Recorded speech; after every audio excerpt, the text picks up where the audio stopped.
Merhaba arkadaşlar, kanalıma hoş geldiniz. Bugünkü örgü anlatımda bu güzel modelin anlatımını yapacağım. Bu modeli dilediğiniz yerde örgü çeşitlerinizde kullanabilirsiniz. İsterseniz kendinize kazak, bebeklerinize hırka, yelek, atkı, dere, bebek battaniyesi uygun ip kullandığınızda birçok örgü çeşitlerinizde kullanabilirsiniz arkadaşlar. Modelimizin ismi piramit örgü modeli. Modelimiz 16 ilmeğin katlarından oluşuyor. Örneğin bir model için 16 ilmek, 2 model için 32 ilmek, 3 model için 48 ilmek, 4 model için 64 ilmek, en sonuna bir tane ilmek ekliyoruz. 16'nın katlarında en sonunda sadece bir tane ilmek ekliyoruz. Benim katlarım 16'nın katları. Bu parçaları küçük isterseniz 14, 12 gibi de katlardan veya 10'un katlarından da oluşturabilirsiniz. Kaç kattan oluşturursanız oluşturun. Çift olarak sayarsanız örneğin bir model için 10 tane yeterli. 2 model için 20 tane yeterli. 3 model için 30 tane yeterli. En sonuna bir ilmek eklemesi yaparsınız. Eğer onun katlarından oluşturursanız. Ona göre katlarınız kendiniz ayarlayıp en sonunda bir ilmek eklemesi yapmanız yeterli olacaktır.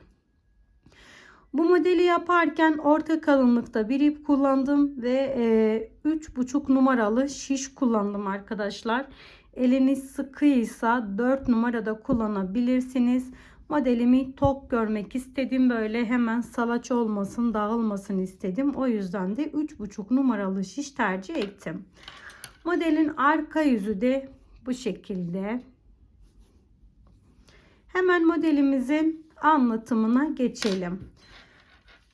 Bu sefer 2 model üzeri anlatım yapacağım. O yüzden 16 32 artı 1 ilmek eklemesi yapacağım arkadaşlar. Siz de dediğim gibi her bir modele 16 ekleyerek en sonuna bir tane ilmek eklemesi yaptığınızda modeliniz tam gelecektir. Aynı markanın ipini farklı bir rengini kullanıyorum. Modele başlarken ilmek atarak başlıyorum. İlmek atmayı biliyorsanız bu aşamayı atlayabilirsiniz. Öncelikle düğüm attım. 2 tane şişimi birden kullanıyorum ki ilk sıralarımızı rahat bir şekilde örelim. Daha sonra kısa olan ipimi sağ tarafıma ayırdım. Uzun olan ipim sol tarafımda.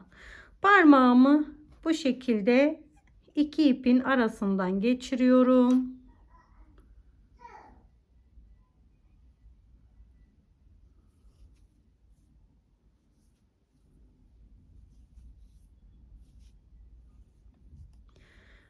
Farklı yöntemler biliyorsanız kendi bildiğiniz yöntemleri ilmek atarak başlayabilirsiniz. Ben ilmeklerimi bu şekilde atarak başlıyorum her zaman örgülerimi.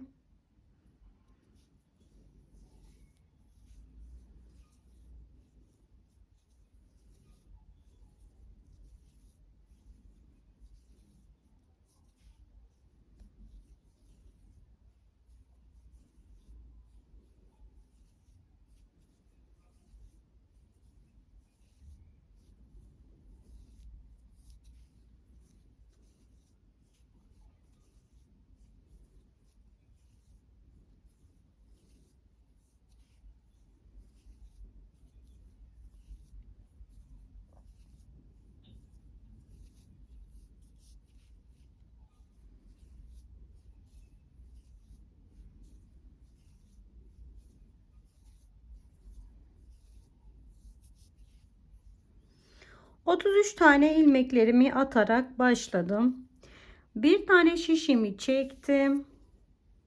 Modelimin ilk sırasında bütün ilmeklerimi düz örgü olarak alıyorum.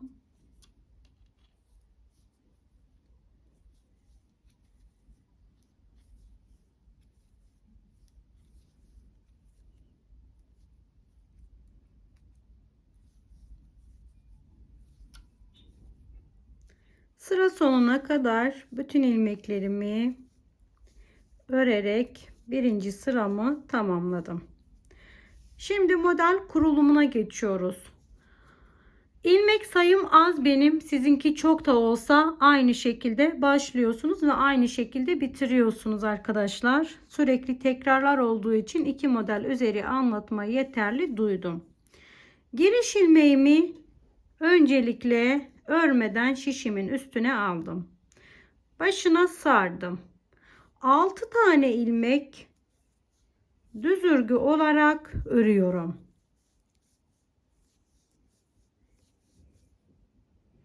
Kenar ilmeğimle beraber toplamda 7 tane ilmek örüyorum. Arttırma ilmeğimi de saydığımda burada 8 tane ilmeklerim olmuş oluyor. 3 tane ilmeğimi birlikte ördüm. 6 tane ilmek yine örüyorum. 1 2 3 4 5 6. Kesme işleminden sonra 6 tane ilmek ördüm. 1 doladım. 1 ördüm. 1 doladım. 6 tane örüyorum. 1 2 3 4 5 6. 3 taneyi birlikte kestim.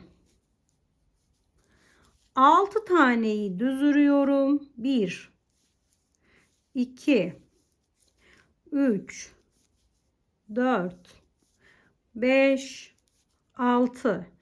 Benim model burada bittiği için kenarına geldim. Sizin ilmekleriniz fazlaysa yine bir dolayın, bir örün, bir dolayın. O şekilde tekrar model tekrarı 6 tane öreceksiniz arkadaşlar. Şuradan göstereyim. Bakın ben şu anda buradayım. Modelin devamı için aynı şekilde buranın tekrarı olacak. Bir artırıyorsunuz, bir örüyorsunuz, bir artırıyorsunuz, 6 tane örüyorsunuz, 3 tane kesiyorsunuz, bir artırıyorsunuz, bir örüyorsunuz. Tekrar buraların tekrarları olacak.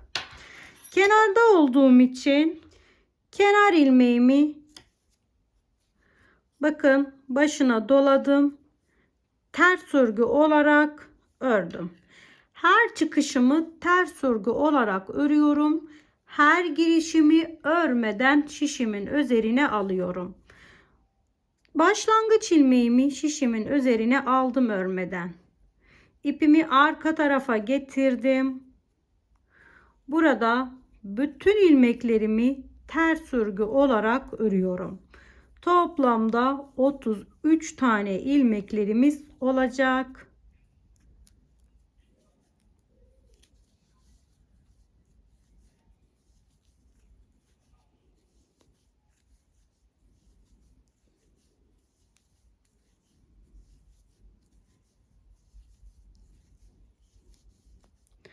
Sıra sonuna kadar ters örerek gelirim. En sonunda bir tane kalsın. Modelimizin ön yüzünde de arka yüzünde de son ilmeğimizi ters örgü olarak örüyoruz. Bu sıra zaten ters olduğu için ilmek ters geldi. Modelin 3. sırasına geçiyorum. Baştaki ilmeğimi örmeden şişimin üstüne aldım. Yanındaki bir taneyi ördüm. Bir artırdım. 5 tane örüyorum. 1 2 3 4 5. Artırmadan sonra 5 tane ördüm. 3 taneyi birlikte kestim. Yine 5 tane örüyorum. 1 5 tane ördüm. Artırma olan yere geldim. Bir artırdım. 3 tane örüyorum. Bir artırdım. 5 tane örüyorum.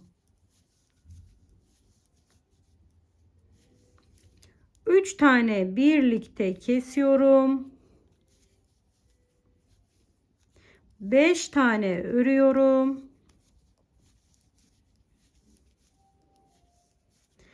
Bir artırıyorum. Bir düz örüyorum. Kenar ilmeğimi ters örgü olarak ördüm.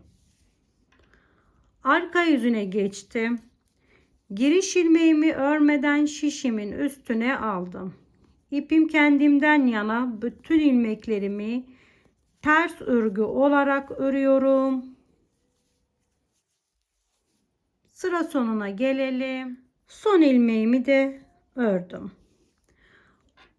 Modelimin ön yüzüne geçtim. Giriş ilmeğimi örmeden aldım. 2 tane ilmek ördüm. Bir artırdım. 4 tane ilmek örüyorum. 3 taneyi birlikte kesiyorum. 4 tane ilmek örüyorum. Bir doladım. 5 tane örüyorum.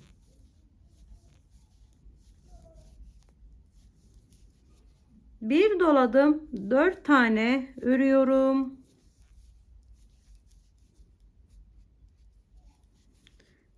3 taneyi birlikte kestim. 4 tane örüyorum. Bir artırdım. 2 taneyi düz ördüm. Kenar ilmeğim ters örgü olarak ördüm. Model ufak ufak ortaya çıkmaya başladı. Örgümü çevirdim. Giriş ilmeğimi örmeden aldım. Diğer ilmeklerimi hepsini ters örgü olarak sıra sonuna geliyorum. Sonuna doğru geldim. Yine modelimin ön yüzüne geçiyorum. Giriş ilmeğimi örmeden şişimin üstüne aldım. 3 tane ilmeklerimi ördüm. Bir artırdım. 3 tane örüyorum. 3 taneyi birlikte kestim. 3 taneyi örüyorum. Bir artırdım. Aradaki 7 tane ilmeklerimi düz örgü olarak örüyorum.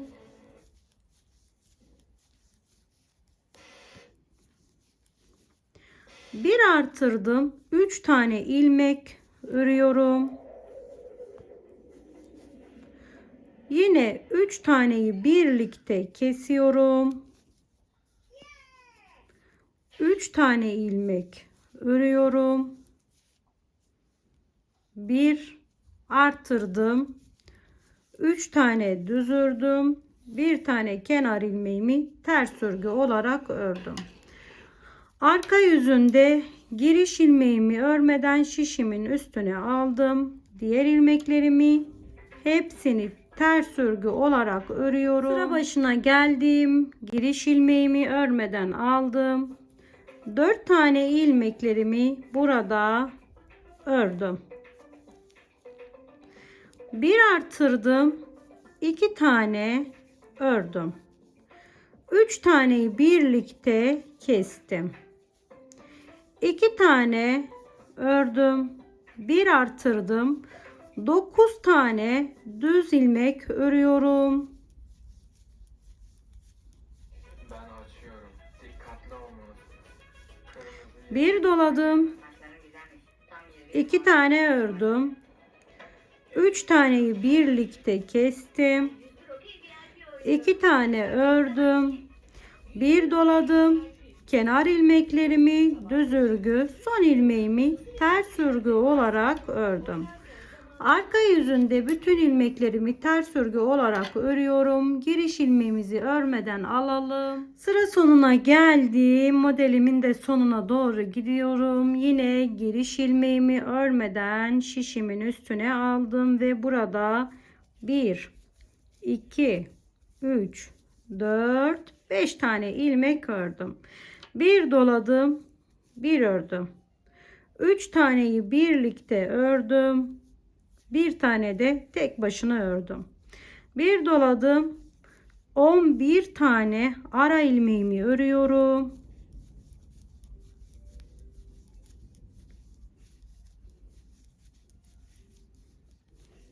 11 tane ördüm.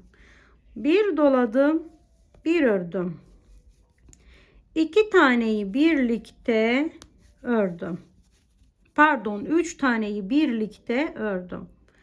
Bir tane düz, bir doladım, 5 tane düz örgü, kenar ilmeğim ters örgü olarak ördüm. Arka yüzünde giriş ilmeğimi örmeden aldım. Diğer ilmeklerimi hepsini ters örgü olarak örüyorum. Sıra sonuna tekrar geldim. Örgümü çevirdim. Son bir sıramız kaldı. Bu sırada kenar ilmeğinden sonra 6 tane düz ilmek örüyorum. Bir doladım. Tepede 3 tane ilmeğim kalmış. Üçünü birlikte ördüm. Bir doladım. Aradaki 13 tane ilmeklerimi hepsini düz örgü olarak örüyorum.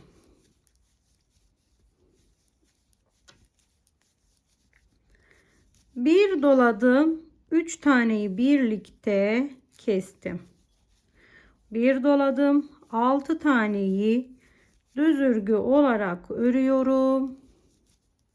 Kenar ilmeğim ters örgü. Arka yüzüne geçiyorum. Kenar ilmeği örmeden aldım. Diğer ilmeklerimi hepsini ters örgü olarak örüyorum.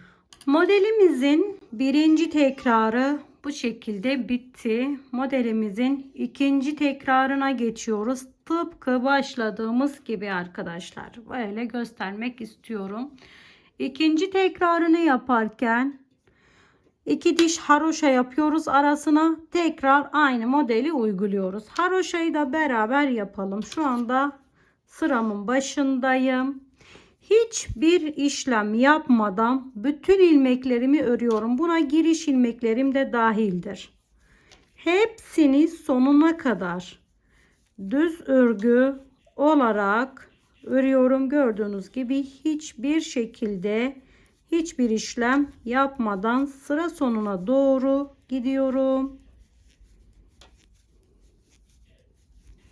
Biraz hızlansam kafanız burada karışmasın. Hiçbir işlem yok. Sadece düz örgü olarak ördüm.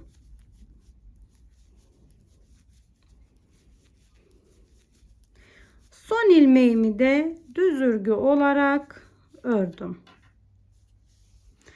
Arka yüzüne geçtim. Giriş ilmeğim dahil bütün ilmeklerimi tekrar düz örgü olarak örüyorum.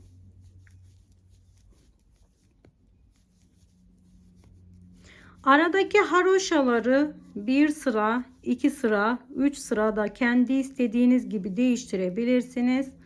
2 tane yeterli geliyor bana göre. Sıra sayısı arttıkça model kaba görünebilir. O yüzden sizlere tavsiyem 2 sıra örmenizdir. Sonuna kadar bütün ilmeklerimi düz örgü olarak ördüm. Aynısını bir kere daha tekrar edelim. Bütün ilmeklerimi düz örgü olarak örüyorum. Arka yüzünde tekrar hepsini düz örgü olarak örüyorum. Modelde ikinci sıranın birinci tekrarına geçiyoruz arkadaşlar. Sürekli kendini tekrar ettiği için şöyle buradan da göstermek istiyorum. Bakın hemen 2 diş haroşadan sonra ilk tekrarı tekrar yapıyoruz. Bunu yaparken bir sırayı beraber yapacağız. Diğerleri siz devam edersiniz. Eğer kafanız karışırsa videomu ilk model kurduğum sıraya kadar geri sarıp tekrardan izleyebilirsiniz. Her aşaması aynı tekrardan oluşuyor. Şimdi giriş ilmeğimi tekrar örmeden şişimin üstüne aldım. Bir doladım. 6 taneyi düz örgü olarak örüyorum. Kenar ilmeği 1, artırma ilmeği 2, toplamda 8 tane oluyor. Eğer onları da sayarsak 8 tane oldu. Üçünü birlikte kapattım.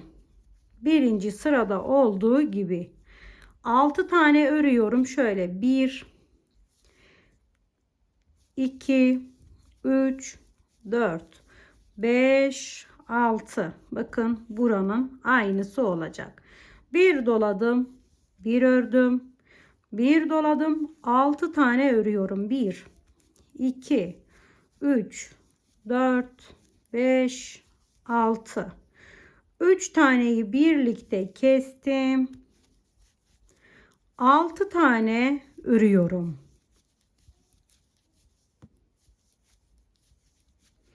Bir doladım. Son ilmeğim bakın ters örgü olarak örüyorum. Ön yüzüne geçtiğimde kenar ilmeğimi örmeden alıyorum. Diğer ilmekleri hepsini ters örgü. Modelin diğer tekrarına geçtiğimizde giriş ilmeği örmeden alıyoruz. Bir tane örüyoruz, bir artırıyoruz. Bu şekilde arkadaşlar geri sarıp tekrar izleyebilirsiniz. Videonun sonuna geldim. Umarım sizler için de faydalı bir anlatım olmuştur. İzlediğiniz için çok teşekkür ediyorum. Başka bir videoda görüşmek dileğiyle şimdilik hoşça kalın, sağlıkla kalın.